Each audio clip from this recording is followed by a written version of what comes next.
കമ്പ്യൂട്ടറിനകത്ത് processors in computer എന്നൊരു concept ഉണ്ട് അല്ലേ. പ്രോസസ്സേഴ്സ് എന്താണ് ഈ processors in computers? C P യുവിനെ പല മെത്തേഡ്സിൽ പ്രോസസ്സേഴ്സ് ഉണ്ട് അല്ലേ.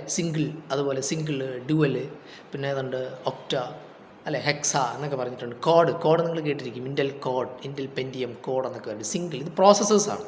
അപ്പോൾ സിംഗിളാണ് ഫസ്റ്റ് എയർലൈസ്ഡ് ആയിട്ടുള്ള പ്രോസസ്സർ. സിംഗിൾ അറ്റ് എ ടൈമിൽ വൺ ടാസ്കേ ചെയ്യാൻ പറ്റത്തുള്ളൂ. ദെൻ ഡുവൽ വരുമ്പോഴത്തേക്ക് എന്ത് ചെയ്യും? മൾട്ടിപ്പിൾ പ്രോസസ്സ് ക്യാൻ കണ്ടിന്യൂ അല്ലെങ്കിൽ എക്സിക്യൂട്ട്, മൾട്ടിപ്പിൾ പ്രോസസ്സ് എന്ന് നമുക്ക് പറയാൻ പറ്റും. ദെൻ അതുപോലെ എന്തുണ്ട്?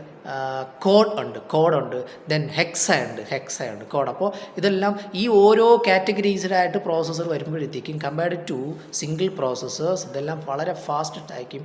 കോംപ്ലക്സ് പ്രോബ്ലംസ് ഒക്കെ സോൾവ് ചെയ്യാനായിട്ട് നമ്മൾ ഹെക്സ, ഒക്ട, കോഡ് എന്ന പ്രോസസ്സേഴ്സൊക്കെ ഇന്ന് യൂസ് ചെയ്യുന്നുണ്ട്. ദെൻ അഡ്വാൻസ്ഡ് കമ്പ്യൂട്ടേഴ്സ് ഇന്ന് ലേറ്റസ്റ്റുള്ള അഡ്വാൻസ്ഡ് കമ്പ്യൂട്ടേഴ്സിലൊക്കെ കോഡ്സ് അല്ലെങ്കിൽ ഹെക്സ, ഒക്ട പ്രോസസ്സേഴ്സാണ് യൂസ് ചെയ്യാറ്. സിംഗിൾ എയർലിസ്റ്റ് ആണ്. അത് കഴിഞ്ഞിട്ട് എന്തുണ്ട്? കോഡുണ്ട്, അതുപോലെ ഒക്ട ഉണ്ട്, ദെൻ അതുപോലെ എന്തുണ്ട്? ഹെക്സയുണ്ട്. ഓക്കെ, പ്രോസസ്സേഴ്സ് എന്ന് പറയുന്ന കോൺസെപ്റ്റ് സി പി യുവിലെ നമ്മൾ ഓരോ ടാസ്ക് കംപ്ലീറ്റ് ഓരോ വേർഷൻസ് അല്ലേ, സിംഗിൾ, ഡുവൽ, കോഡ്, ഹെക്സ എന്നുള്ള പ്രോസസ്സേഴ്സ്